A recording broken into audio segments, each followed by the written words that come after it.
मैं मां जानकी की जन्मभूमि सीतामढ़ी के रीगा के आप सभी आदरणीय बुजुर्गों का, हमारी माओं का, बहनों का, नौजवान दोस्तों का सोशल मीडिया के माध्यम से अपने घरों में बैठकर इस नुक्कड़ मीटिंग को सुन रहे बिहार के तमाम बिहार वासियों का, दुकानदारी करके, खेती करके, मेहनत मजदूरी करके, नौकरी करके, छोटा मोटा बिजनेस करके अपने परिवार का भरण पोषण करने वाले बिहार की तमाम मेहनत कश आवाम का मैं क्रांतिकारी अभिनंदन करता हूं।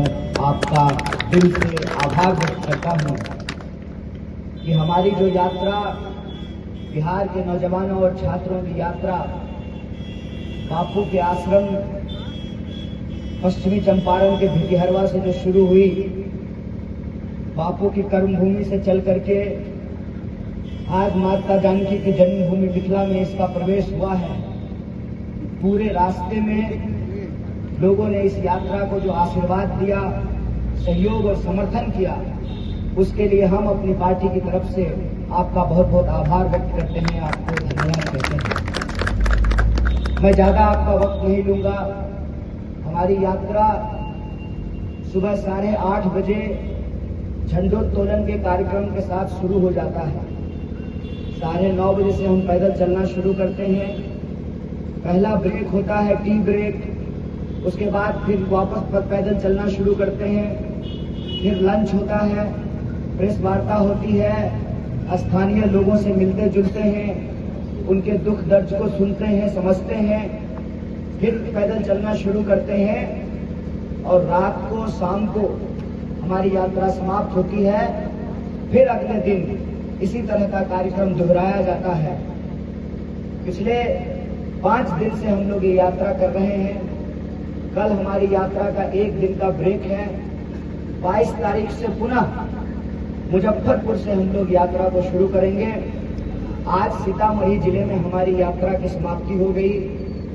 हम सीतामढ़ी शहर नहीं जा पाए, लेकिन हमारे यात्रा से कई सारे साथी, हमारे स्थानीय पूर्व विधायक अमित कुमार टुन्ना जी, यूथ कांग्रेस के प्रदेश अध्यक्ष गरीब दास जी और अन्य कई साथी, हम लोग माता जानकी के दरबार में गए, वहां उनका दर्शन किया, उसका आशीर्वाद लिया और अभी इफ्तार में चूड़ा भूजा खा करके जो है हम लोगों ने यात्रा को समाप्त किया है। तो सीतामढ़ी में और हमारा पैदल चलने का कार्यक्रम नहीं है। 22 तारीख से हम लोग मुजफ्फरपुर में पुनः पैदल चलेंगे। स्वाभाविक है कि आपके मन में एक सवाल आ रहा होगा कि क्यों पैदल चल रहे हैं। तो वजन घटाने के लिए तो नहीं पैदल चल रहे हैं। वजन घटाने के लिए पैदल नहीं चल रहे हैं। पैदल चलने का एक पवित्र उद्देश्य है। पवित्र क्या है? पवित्र ये है, इंसान का वजूद उसके मान सम्मान से होता है। आपको मैं कहानी सुना देता हूं। बार बार पार्वती जी जिद कर रही थी शिव जी से कि हमको अपने पिताजी के महायज्ञ में जाना है। बार बार शिव जी पार्वती जी को समझा रहे थे कि मत जाइए, जहां पर आमंत्रण नहीं हो, मान सम्मान नहीं हो, वैसे स्थान पर नहीं जाना चाहिए। पार्वती जी मानी नहीं, बोली नहीं, हमारे पिताजी का महायज्ञ है, हम तो जाएंगे ही। अंतर्यामी शिव जी को मालूम था कि उनके ससुर जी ने जानबूझ करके उनको नहीं बुलाया है ताकि उनको अपमानित किया जा सके। लाख मना करने के बावजूद पार्वती जी महायज्ञ में चली गई और वहां पर अपने स्वामी की बुराई सुन करके उनको इतना क्रोध आया कि यज्ञ कुंड में ही उन्होंने अपनी आहुति दे दी। कहते हैं इंसान के लिए सबसे जरूरी कोई चीज होता है तो वो मान प्रतिष्ठा होता है, वो मान सम्मान होता है। अगर मान सम्मान नहीं हो, प्रेम नहीं हो, इज्जत नहीं हो, तो इंसान और जानवर में कोई खास फर्क नहीं होता। लेकिन आप बताइए, जब बिहार के लोग हर अपनी छोटी मोटी जरूरत को पूरा करने के लिए, अपने जीवन को बेहतर करने की उम्मीद में सपना लिए मोटरी बांध करके ट्रेन पकड़ता है दिल्ली का, बंबई का, बंगलोर का, पानीपत का, सोनीपत का, अम्बाला का, जम्मू का, कन्याकुमारी का, तो मन में एक दुख लेकर के जाता है। और ये दुख इस बात का है कि अपना पेट भरने के लिए, अपने परिवार का पेट भरने के लिए, अपने बाल बच्चा का पेट भरने के लिए अपना घर परिवार छोड़ करके देश के हर कोने में, जिसकी भाषा भी हमको नहीं आती है, आप में से किसी को मलयालम बोलने के लिए आता है? जरा हाथ उठाइएगा। किसी को नहीं आता, कन्नड़ बोलने के लिए आता है? किसी को नहीं, तेलुगु किसी को नहीं, नागालैंड का भाषा, मणिपुर का, कश्मीरी बोलने आता है? कश्मीर से लेकर के कन्याकुमारी तक, अरुणाचल से लेकर के गुजरात तक अगर कोई मजदूरी कर रहा है तो वो बिहार का व्यक्ति जाकर के मजदूरी कर रहा है। और देखिए ट्रेन कौन सी चलाई गई? ट्रेन चलाई गई बिहार में श्रमजीवी एक्सप्रेस। चलता है ना श्रमजीवी एक्सप्रेस, जनसेवा एक्सप्रेस। बिहार को पूरे देश के लिए मजदूरों की फैक्ट्री बना करके छोड़ दी गई। और जो बिहार के साथ बर्ताव है देश का, वही बर्ताव है दुनिया का भारत के साथ। हम जाते हैं बिहार के लोग बेहतरी की उम्मीद में पंजाब में काम करने के लिए, और पंजाब का लोग बेहतरी की उम्मीद में जाता है कनाडा में काम करने के लिए, अमेरिका में काम करने के लिए, और अभी उसी के हाथ में सिक्कर लगा करके मिलिट्री के जहाज से उसको भारत भेजा गया। जब प्रधानमंत्री ट्रंप से गला मिल रहे थे तब वह भारतवंशियों के पैर में जंजीर बांध रहा था, हथकड़ी बांध रहा था।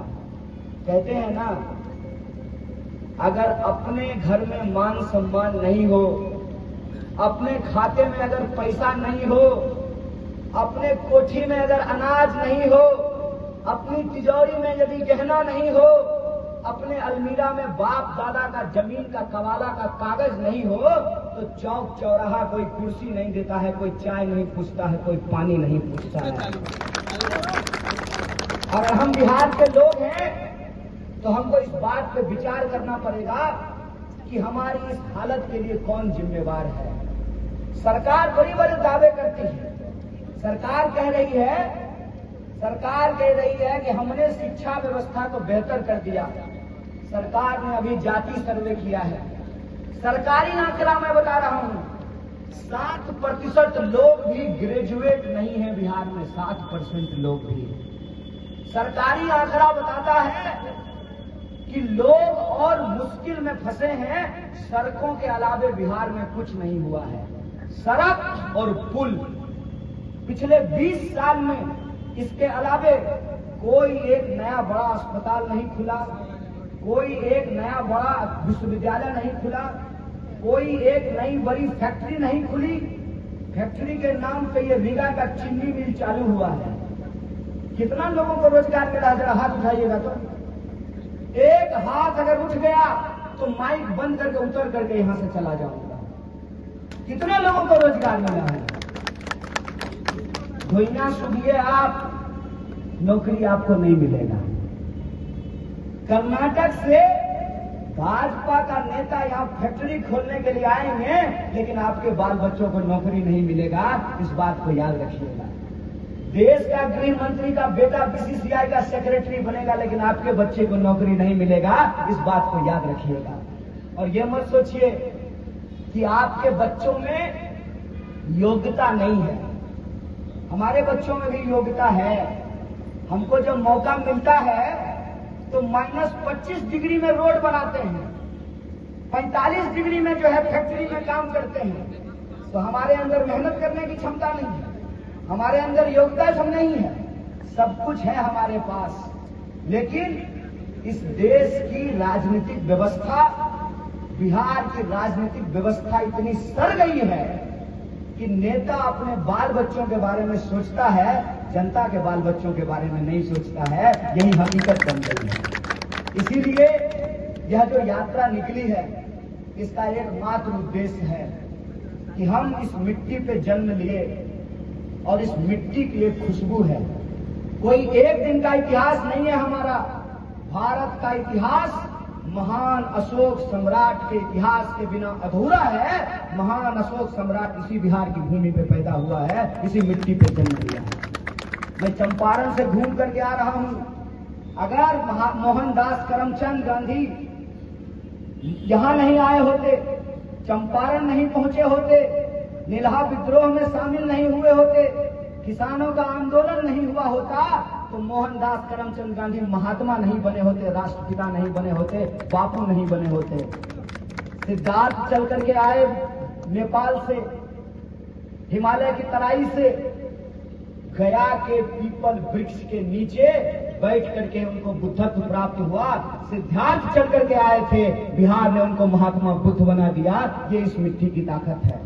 कौन सा ऐसा धर्म है जिसका इतिहास बिहार से नहीं जुड़ा हुआ है?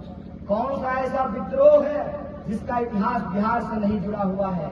अरे बिहार तो वो मिट्टी है, अपनी पत्नी के प्रेम में एक जिद्दी आदमी छेनी हथौड़ी लेकर के पूरा पहाड़ काट करके सड़क बनाने का जज्बा रखता है, उसका नाम दशरथ मांझी है। इसीलिए मैं आपसे निवेदन करने के लिए आया हूं। यह यात्रा बिहार के लोगों के मान सम्मान की यात्रा है। ये यात्रा आपके बच्चों को बेहतर शिक्षा मिले, उनको उनकी शिक्षा के हिसाब से रोजगार मिले, बेहतर स्वास्थ्य की व्यवस्था हो, सामाजिक सुरक्षा हो, उसके लिए यात्रा निकाली गई है। सरकार दावा करती है कि शासन प्रशासन सब ठीक हो गया है।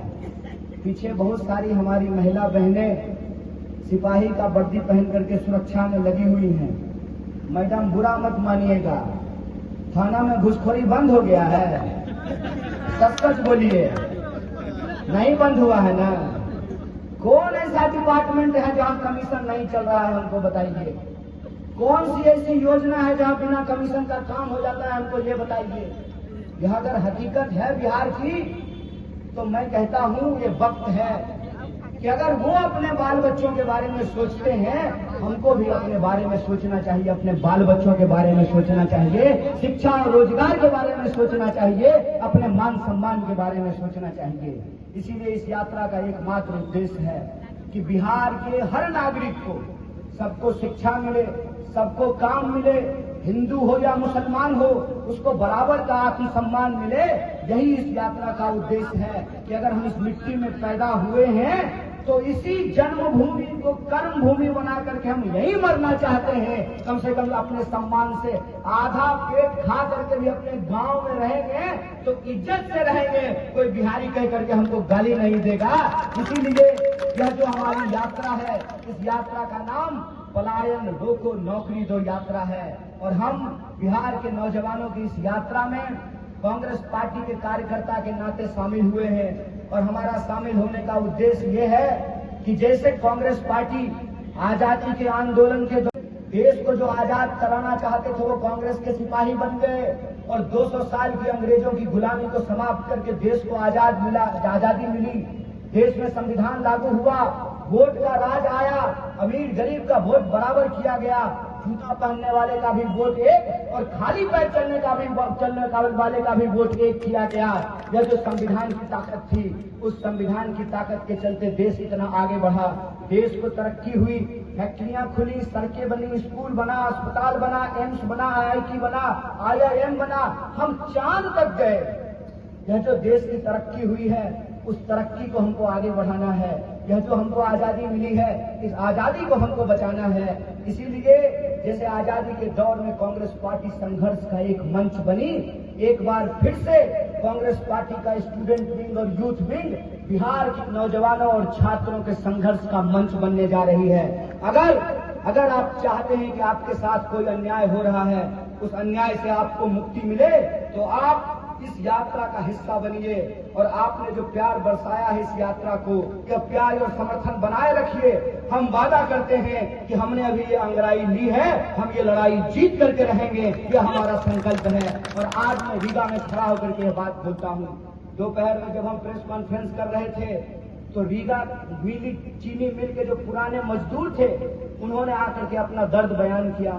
उन्होंने बताया कि नया मैनेजमेंट आया है, बीजेपी के नेता हैं, कर्नाटक से आए हैं, यह जो नया मैनेजमेंट आया है पुराने मजदूरों को नौकरी से बाहर कर दिया और जो नए मजदूर लाए गए हैं आधे दाम पर जो है 8 घंटे के बदले 12 घंटा उनसे काम करा रहे हैं। हम कहते हैं पूरा काम कराओगे पूरा वेतन देना पड़ेगा, यह मांग के साथ उस मजदूरों के साथ हम खड़े हैं। और पूरे रास्ते में जो भी जनता का सवाल है हर सवाल को हम लोग उठा रहे हैं, उनका दुख दर्द साझा कर रहे हैं। और चाहे वो यूनिवर्सिटी का सवाल हो, अस्पताल का सवाल हो, चीनी मिल का सवाल हो, किसानों के जमीन का मुआवजा का सवाल हो, हर सवाल को हम उठा रहे हैं। आपका यह समर्थन, आपका यह सहयोग यात्रा को बना रहे, यह संघर्ष हम बहुत जरूर जीतेंगे, यह हमारा संकल्प है। आप लोग इतने धैर्य से हमारी बात को सुने, हमारी यात्रा को अपना समर्थन और आशीर्वाद दिया, इसके लिए मैं आप सबका धन्यवाद अदा करता हूं, आपको शुक्रिया कहता हूं। और हमारी सुरक्षा में जो हमारी पुलिस की बहनें लगी हुई हैं उनको भी मैं बहुत बहुत धन्यवाद कहता हूं। और खास करके टुन्ना जी आपकी और जो सीतामढ़ी की जिला कांग्रेस कमेटी है, अध्यक्ष हैं, प्रखंड अध्यक्ष हैं, उन तमाम लोगों ने जो सहयोग किया कांग्रेस पार्टी के एक एक कार्यकर्ता को और सीतामढ़ी की एक एक जनता को दिल से धन्यवाद कहते अपनी बात को खत्म करता हूं। बहुत बहुत शुक्रिया, बहुत बहुत धन्यवाद।